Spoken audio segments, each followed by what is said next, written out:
Doug MPA back with another video. So guys, couples counseling is a sham. I'm just going to say it right off the bat. Okay? Guys, don't go to couples counseling. Don't do it. Most counselors and therapists are women, and those women will take your wife's side over yours, guys. And Tom Likas, one of the OGs of the red pill space, he said, by the time you and your wife's relationship or girlfriend or fiance gets to the point where you need couples therapy, it's already over, guys. Already over.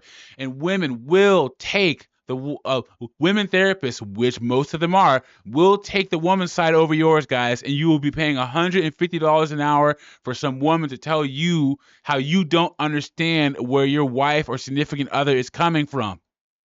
Avoid it altogether. It's a sham, guys. So this article is called "Why Men Don't Want to Go to Couples Counseling" on Your Tango, one of our favorite feminist websites, by Samantha Robin Whitten, who's a PhD in psychologist herself, and she's going to let us know why most men don't want to go to couples counseling. Before we get into this article, like the video, subscribe to the channel. I really appreciate it. It shows you support me and what I'm doing over here. Let's get into this. It says emotions can be hard for men to deal with. No, women can be hard for men to deal with. It says a reader recently wrote in asking me if I could write on why he and many men like him don't enjoy couples counseling. When he attended couples counseling, he felt like the therapist and his wife were on one side and he was on the other. That's exactly what I'm saying, guys. And if you ask most of your friends who are dumb enough, that are men, who are dumb enough to go to couples counseling, the significant other or wife chose a female counselor and they went through the same thing. Don't do it, guys.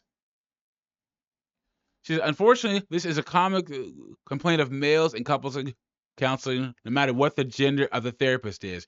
Here's why. So what she's saying is men therapists will side with the women too, because I think a lot of therapy is female biased.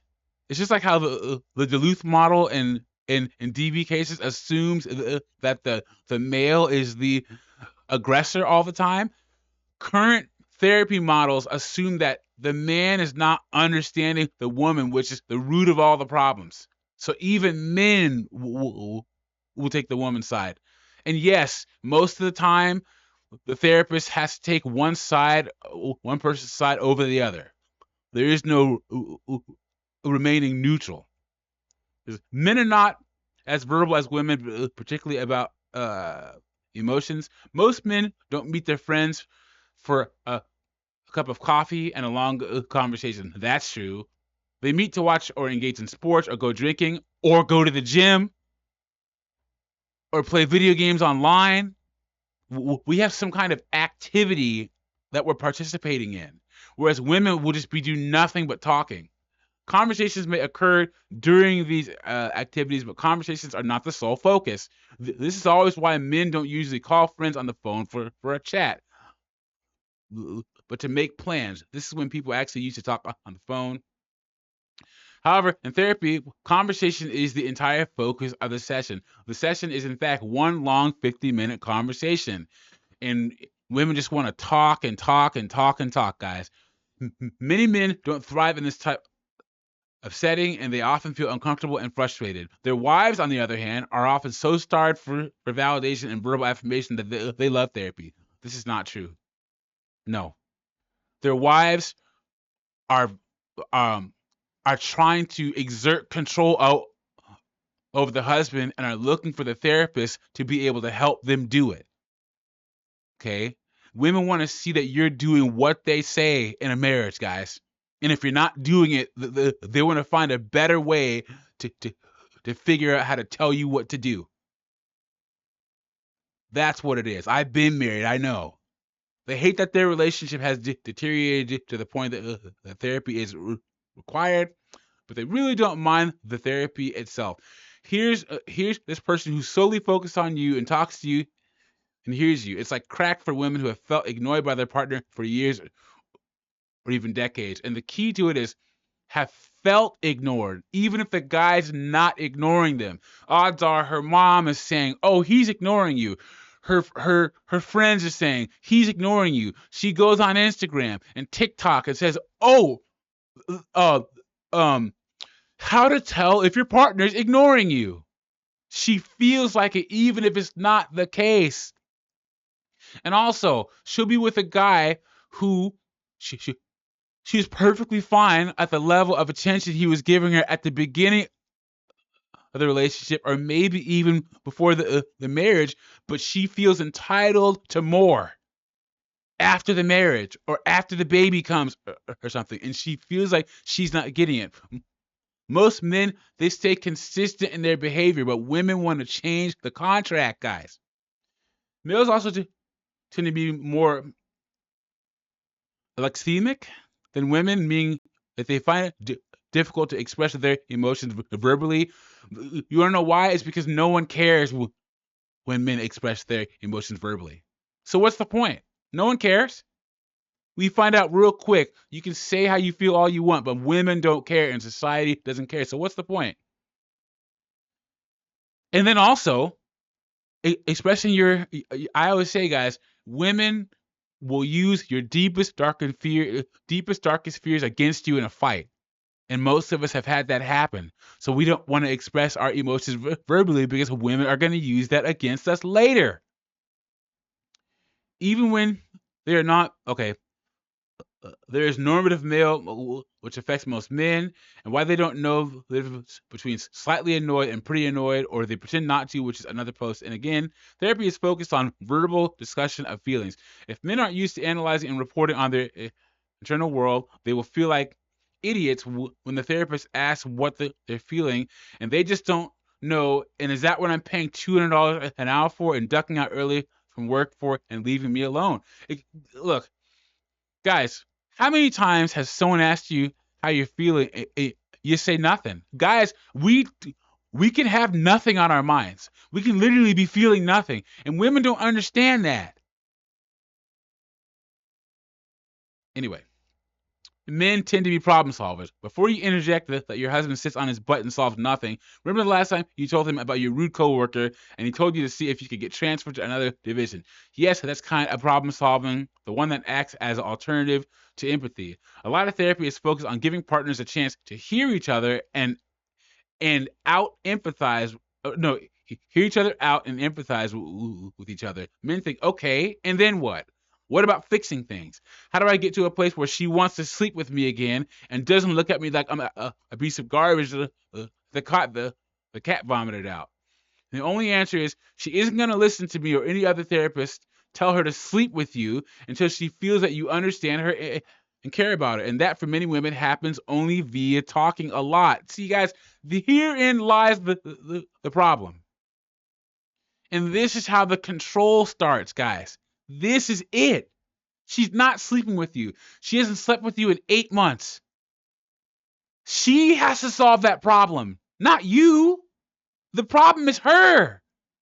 But you have to, you know, jump up and down like a circus monkey. Oh, please, please give me sex, please. I'll do this and this and this and this. For sex? When you married the woman, you gave her your last name. You're protecting and providing for this woman. I'm telling you guys, watch out. This is why so many men don't want to get married. Why? This is what you wouldn't have to deal with, guys? Really? And for many women, this happens only via talking a lot.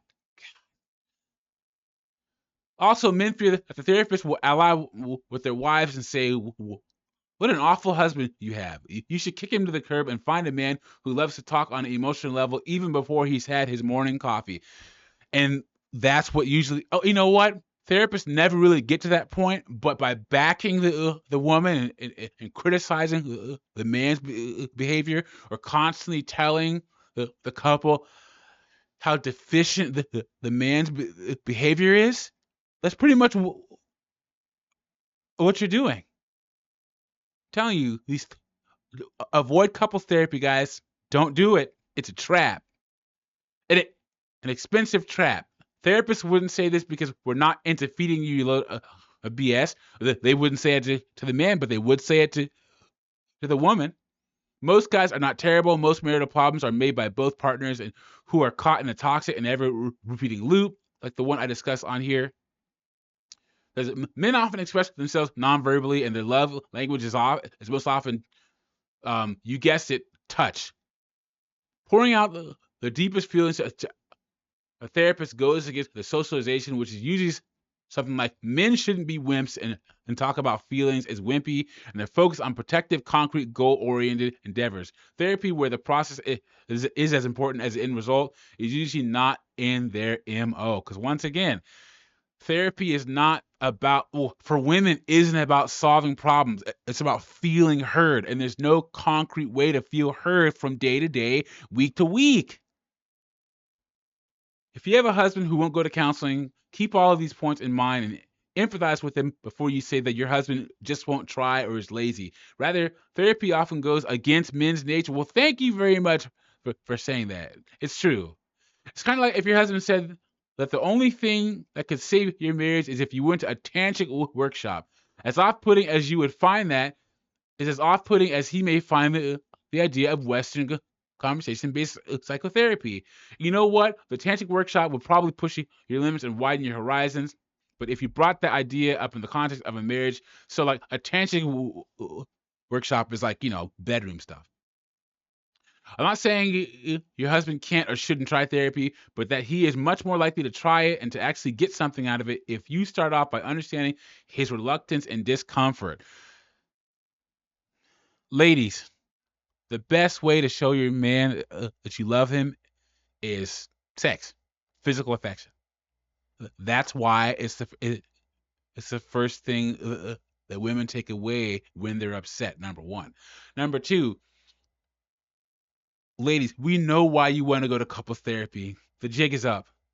Like I said at the beginning of this video, women want a professional to show them better ways to control their husband and get their husband to do what they want them to do. Most therapists believe in the happy wife, happy life model, guys. And everything you do and say in therapy will be used against you. Don't do it, guys. I implore you. Do not go to couples therapy. If you get to the point where you need couples therapy, your relationship is already over. Let me know what you think about this in the comments. Like the video, subscribe to the channel, and I will catch you on the next one.